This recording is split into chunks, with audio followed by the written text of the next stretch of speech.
बाबैन क्षेत्र के गांव बीड़ कालवा के राजकीय वरिष्ठ माध्यमिक विद्यालय में शिक्षा ग्रहण कर रहे छोटे छोटे बच्चों को सर्दी के मौसम को देखते हुए समाज सेवी अमित सैनी पोंकी द्वारा जर्सियां व स्टेशनरी वितरित करने का काम किया गया। समाज सेवी अमित सैनी पोंकी का स्कूल में पहुंचने पर विद्यालय पदाधिकारियों द्वारा जोरदार स्वागत किया गया। समाज सेवी अमित सैनी पोंकी ने कहा कि इस समय सर्दी अधिक पड़ रही है, जिसको देखते हुए हम सभी को अपनी सेहत का ध्यान रखना चाहिए। उन्होंने कहा कि ऐसे मौसम में बीमार होने का खतरा अधिक रहता है, इसलिए अपने स्वास्थ्य का ध्यान रखना चाहिए वे अपने खान पान का भी ध्यान रखना चाहिए। उन्होंने कहा कि बच्चों को जल्दी सर्दी लगती है, उनका प्रयास रहता है कि कोई भी बीमार ना हो, जिसको लेकर उन्होंने स्कूली बच्चों को जर्सियां वितरित करने का काम किया। वहीं सरपंच प्रतिनिधि कुलदीप सैनी ने कहा कि समाज सेवी अमित सैनी पोंकी द्वारा लाडवा हलके में अनेक कार्य किए जा रहे हैं। उनके द्वारा छोटे बच्चों का विशेष ध्यान रखा जाता है। उनके द्वारा जरूरतमंद बच्चों को जूते व स्टेशनरी व अन्य सामान दिया जा रहा है। इस मौके पर सरपंच प्रतिनिधि कुलदीप सैनी, एडवोकेट वीरेंद्र डांडा, अश्विनी शर्मा, ओम प्रकाश मेहरा, मनोज कुमार, राजेश शास्त्री, वैभव शर्मा व अन्य स्टाफ भी मौजूद रहा। टीचर्सगण और गांव के सरपंच और पंच और रवि जी जो यहाँ पर आए हैं, आप सभी का मैं स्वागत करता हूँ और अभिनंदन करता हूँ। प्यारे बच्चों, मैं भी आप ही की तरह एक साधारण परिवार से हूँ। गांव के सरकारी स्कूल में पढ़ा हूँ।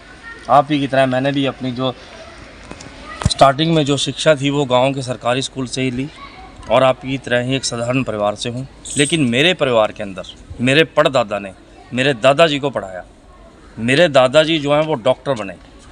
डॉक्टर बनने के बाद उन्होंने मेरे पूरे परिवार को, मेरी पूरी फैमिली की जो थी वो दिशा और दशा बदल दी। इसीलिए मैं आपको ये कहना चाहूँगा कि आप लोग मन लगा के अच्छे से पढ़ें। यदि आपके परिवार में से एक भी बच्चा पढ़कर अच्छी तरीके से बाहर निकल जाता है, किसी सरकारी सर्विस में चला जाता है या डॉक्टर बन जाता है, तो आपके पूरे के पूरे परिवार की जो दिशा है और वो दशा है वो बदल सकती है। उसको सिर्फ आप ही बदल सकते हैं और पढ़ने से ही आपकी वो दिशा और दशा बदल सकती है। इसके अलावा आपके पास कोई और रास्ता नहीं है। जितनी भी आपको मेरे सहयोग की ज़रूरत पड़ेगी, कभी भी फ्यूचर के अंदर मैं आप सभी का सहयोग करूँगा। इसके अलावा आपको किताबें चाहिए होंगी, स्टेशनरी चाहिए, जूते चाहिए या आपको फर्दर आगे अगली एजुकेशन के लिए कहीं पे भी आपको फीस की भी ज़रूरत पड़ेगी, वो भी मैं आपको देने के लिए तैयार हूँ। लेकिन आपको ये बात याद रखनी पड़ेगी कि आप ही हैं जो अपने घर का फ्यूचर, अपने घर की दिशा और दशा को बदल सकते हैं। इसके अलावा आपके पास कोई और रास्ता नहीं है। अगर आप नहीं पढ़े तो ये समझ लेना जो पोजीशन आपकी आज है वही आने वाले टाइम में आगे आपके बच्चों की होगी। जैसे आपके पेरेंट्स की रही, जैसे आपकी है, ऐसे ही आगे रहेगी। इसीलिए सबसे ज़रूरी है पढ़ाई और आपको पढ़ना है और पढ़ के एक अच्छी जगह पे पहुंचना है और पहुंचकर अपने परिवार का और अपने गांव का नाम रोशन करना है। धन्यवाद।